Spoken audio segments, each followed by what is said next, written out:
तीन तरह का जल शिव को समर्पित होता है और वो तीनों तरह के जल का अलग अलग भाव है महाराज।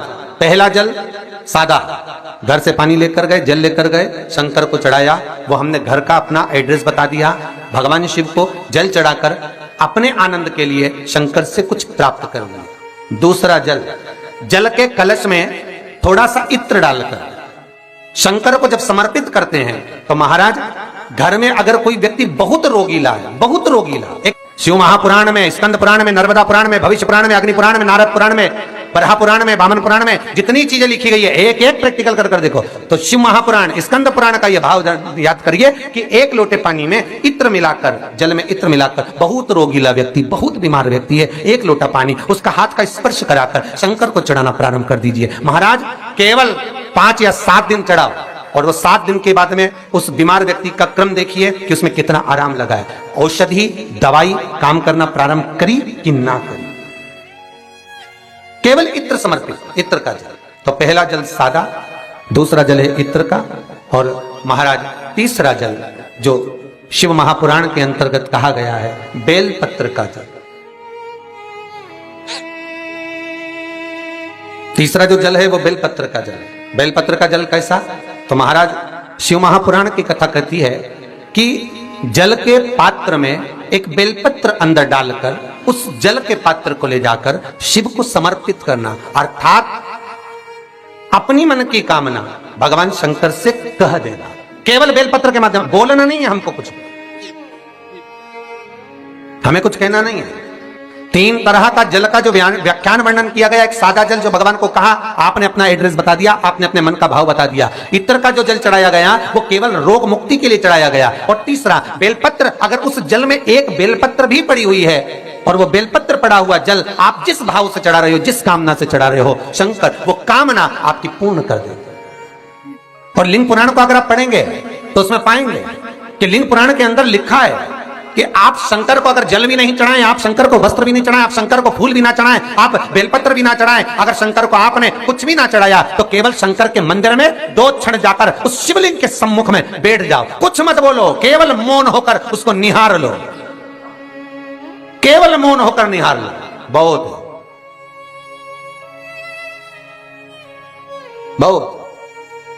जो हनुमान जी महाराज को 3 तरह की माला समर्पित होती है, एक आंकड़े के पत्ते की, दूसरी बेलपत्र के पत्ते की, तीसरी पीपल के पत्ते की। ये 3 तरह की माला जब शंकर हनुमान जी महाराज को समर्पित होती है, जिस समय पर अगर व्यक्ति के जीवन में बहुत भारी रोग हो गया है, बहुत ज्यादा कष्ट हो गया है, कैंसर जैसी बीमारी भी अगर उसको घेर ली है और किडनी लीवर सब बेकार हो गया, तो निवेदन है पीपल के पत्ते की माला बनवाओ, 108 पत्ते की, और हनुमान चालीसा का हर पत्ते पर स्मरण करिए महाराज। आप हनुमान चालीसा पढ़ते जाओ, माला में गांठ लगाते जाइए, और वो माला जो व्यक्ति कैंसर से पीड़ित है हाथ का स्पर्श कराइए और शंकर को चढ़ाइए। केवल अष्टमी तिथि के दिन ये माला समर्पित होना चाहिए, शुक्ल पक्ष की अष्टमी के दिन। आप 2 या 3 अष्टमी को कर देखिए, अपने आप दवाई लगना प्रारंभ होगी, कैंसर जैसा रोग भी धीरे धीरे समाप्ति पर आएगा महाराज। पर करना शुक्ल पक्ष की अष्टमी को ही। महाराज कोई बच्चा एग्जाम में बैठ रहा है, सीए की पढ़ाई कर रहा है, कोई बहुत बड़े एग्जाम में बैठा, पास हो ही नहीं रहा, बहुत हार गया, बेलपत्र की माला चढ़ाई। पर बेलपत्र की जो माला है वो केवल प्रदोष पर चढ़ती है श्री हनुमान जी महाराज को। आप बेलपत्र की माला चढ़ाओ, 108 बेलपत्र, आप श्री शिवाय नमस्तुभ्यम मंत्र का जाप कर कर, डांट लगाकर भगवान श्री हनुमान जी महाराज के सामने पहुंचकर माला को सीधी रखकर, जो व्यक्ति एग्जाम में बैठ रहा है, नौकरी के लिए, अन्य पढ़ाई के लिए, अगर कंपटीशन एग्जाम में भी बैठ रहा है, तो माला को हनुमान जी महाराज, और हनुमान जी कौन से होना चाहिए? पूर्वमुखी। हनुमान दक्षिण मुखी नहीं चाहिए, पूर्व में जिन हनुमान जी का मुख हो वो माला ऐसी समर्पित कर कर, हनुमान चालीसा का पाठ कर कर, 3 बार स्मरण कर कर माला श्री हनुमान जी को पहना दीजिए। ऐसा कोई एग्जाम नहीं जिसमें से आप निकल ना पाए महाराज, पर करना आपको पड़ेगा। प्रदोष का दिन होना चाहिए, प्रदोष के दिन भगवान, और प्रयास जहां तक हो सके प्रदोष काल में अगर चढ़ाएंगे तो ज्यादा फलदायी रहेगा, प्रदोष काल में। तीसरी है आंकड़े की माला महाराज। आंकड़े के पत्ते की जो माला होती है, यह माला कार्य की सिद्धि के लिए होती है। इसमें एक एक आंकड़े के पत्ते पर सीताराम लिखा जाता है, मात्र एक पत्ता ऐसा होता है जिस पत्ते पर सीताराम नहीं लिखा जाता। 108 पत्ते में से एक पत्ता बस उस पत्ते को हथेली में रखकर उल्टा हाथ आपको रखना है और अपनी कामना कर कर उस पत्ते को बांध देना है। ये जरूरी नहीं है कि 25 के बाद बांधो, 50 के बाद बांधो या 100 के बाद बांधो, आपकी मर्जी पड़े। उस खाली पत्ते को कहीं पर भी बांध दीजिए और उस माला को अपनी कामना कर कर श्री हनुमान जी महाराज को समर्पित कर दीजिए महाराज। इसके लिए कोई तिथि, कोई दिन, कोई वार निश्चित नहीं है। बस ये माला जब हनुमान जी को चढ़ जाए तब एक घी का और एक तेल का दिया हनुमान जी के सम्मुख में लंबी बाती का लगा देना है महाराज। एक घी का, एक तेल, और अपनी कामना कर कर आप आ जाइए। आपकी वो कामना 2.5 महीना या 3 महीना, इससे ज्यादा नहीं जाएगा, वो कामना बाबा पूरी करेगा। क्योंकि शिव और हनुमान ये सब एक ही स्वरूप है।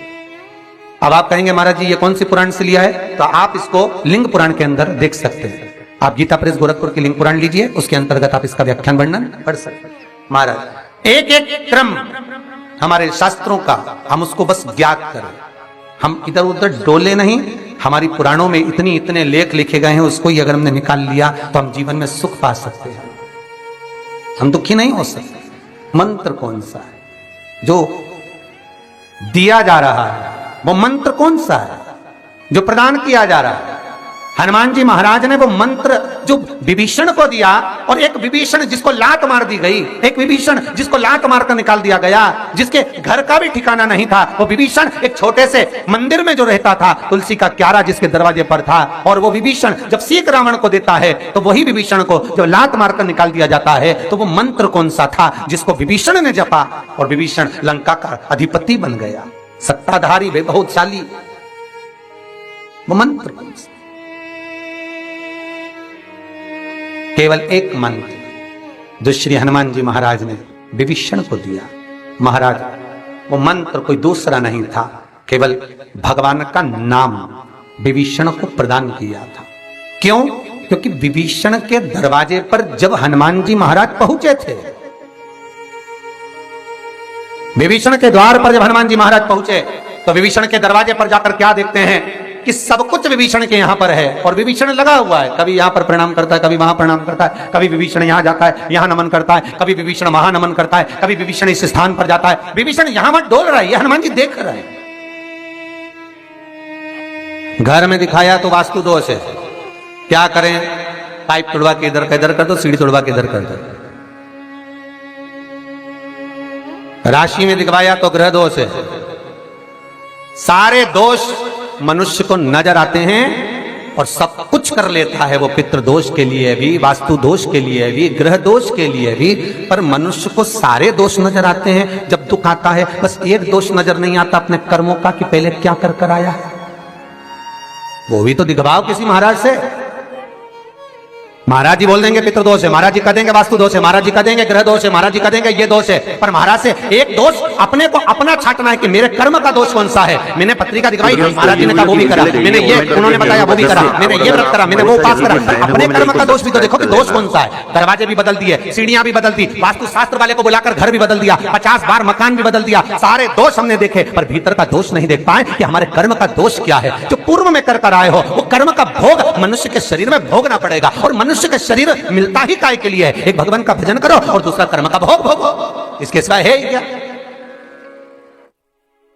का शरीर केवल 2 कारणों से मिला है, एक कर्म का भोग भोगने के लिए और एक भगवान का भजन करने के लिए। तो कर्म का भोग भी भोगना और भगवान का भजन भी करना है, तो क्यों करना है? तो शिव महापुराण की कथा कहती है कि जितना तुम भजन करते रहोगे तो ये दुख जो आता है ये धीरे धीरे कटता रहेगा। बस भजन से दूर मत होना।